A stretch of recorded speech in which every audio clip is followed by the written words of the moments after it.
Hi everybody, welcome back to art. So we're still learning about the element of form, which is a 3D shape, and today we're going to be working with clay. If you don't have any clay or Play-Doh at home, there is clay available at the front office at school. You can go and pick some up and it's in a bag just like this. So today we are going to be making a cupcake using this clay. And we're going to start out by dividing our clay into pieces. I am going to have 2 larger balls of clay and then just a little bit for some details. So my first step is to roll my clay into a ball. And I'm going to do this with the 2 larger balls of clay. Next, I'm going to take my thumb and I'm going to stick it straight down in the middle of my clay. I don't want it to be flat. I want it to go straight down in the middle.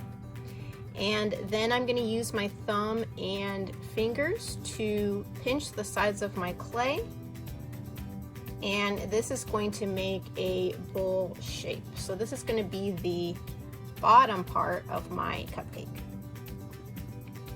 And next I'm going to do the same thing with this other ball of clay.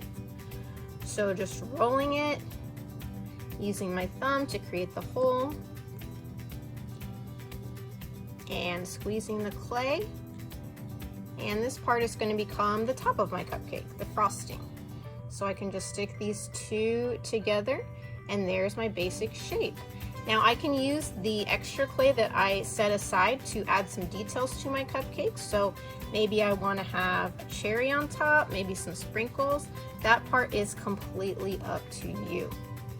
And the other thing we can do with our cupcake is we can actually use a pencil to create some texture. So let me show you how we're going to do that. Alright, so I can just use the tip of my pencil and gently press it into my clay to create some details and texture. So right now I'm just adding a little bit of texture to my cupcake frosting. I could add some lines of texture here on the bottom part of the cupcake. Now if you want your cupcake to stay, if you want your clay to harden, you can leave it out of the bag. But if you want to use your clay for another project and play with it again, you need to put it back in the plastic bag and that will keep it nice and squishy for another time. But before you do that, make sure you take a picture and you send it to me. I can't wait to see what you come up with this week. Have an awesome day, everybody.